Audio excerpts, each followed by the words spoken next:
రేవంత్ రెడ్డి పరిపాలన ఉంది sir, 1 year అవుతుంది రేవంత్ రెడ్డి పరిపాలన వచ్చి. దాని మీద మీ అభిప్రాయం ఏంది?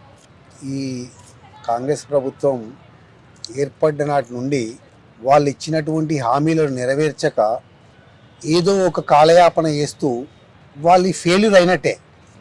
ఎందుకంటే ప్రతి పని ఇది నేను చేస్తా అన్నాడు, నేను చేసినా అన్నాడు, ఏం చేసిండో ఆయనకే తెలుసు కానీ ఎవరికైతే అర్థం కావట్లేదు. ఒక బస్సు స్త్రీలకు ఉచిత బస్సు అన్నాడు, అదొక్కటి నెరవేర్చాడు. స్త్రీలకు 2500 నెలకు 2500 రూపాయలు ఇస్తా అన్నాడు, అది ఇవ్వలేదు. రైతు భరోసా దీంతో మూడోసారి లొటపేట పెదవులకు నక్కాశపడ్డట్టుంది ఈ యొక్క రేవంత్ రెడ్డి పాలన. ఎందుకంటే ప్రతిసారి ఈ నెలలో ఇస్తా, ఆ నెలలో ఇస్తా, ఈ పండుగకి ఇస్తా, ఆ పండుగకి ఇస్తా అని కాలయాపన చేయడం తప్ప రైతులకు మాత్రం రైతు భరోసా ఇవ్వడం లేదు. ఇక 2 లక్షల రూపాయలు రుణమాఫీ అన్నాడు, అది 45% అయింది, ఇంకా 55% అక్కడే ఉంది. అయినా కానీ ఇంకా మేము ఏదో చేస్తాం అనుకుంటే ఆయన చేసేది మాత్రం ఏమీ లేదు, మాటలు మాత్రం ఎక్కువైపోయింది. ఎక్కువ మాట్లాడుతానడే తప్ప చేయడం మాత్రం చాలా తక్కువగా ఉంది.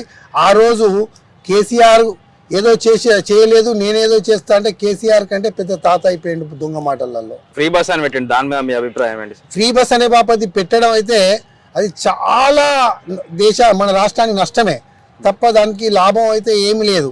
ఈరోజు స్త్రీలు కొట్టుకుంటున్నారు బస్సులో. చాలాసార్లు నేను 2-3 సార్లు చూసిన కరీంనగర్ నుంచి వెళ్ళి అక్కడ బస్సు ఎక్కుదామంటే బస్సు ఎక్కడానికి మాత్రం ఎలాంటి అవకాశం లేదు. లేడీస్ ఎక్కుతా ఉన్నారు, లేడీస్ ఛాన్స్ ఇవ్వాలని లేడీస్కి ఇస్తే మన సీట్ లేవు, సరే మన సీట్లు లేకుండా నిలబడదాం అనుకుంటే వాళ్ళే కొట్టుకుంటున్నారు.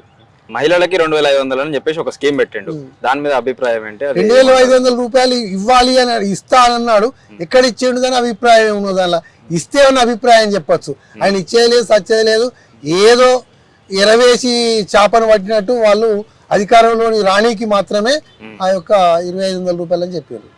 కేటీఆర్ ఫార్ములా ఈ రేస్ కింద అదొక కేసు అవుతుంది కదా, దాని మీద ఒపీనియన్ ఏమన్నా? కేసీఆర్ పాలనలో కేటీఆర్ చేసినటువంటి రేసులో అది తప్పే.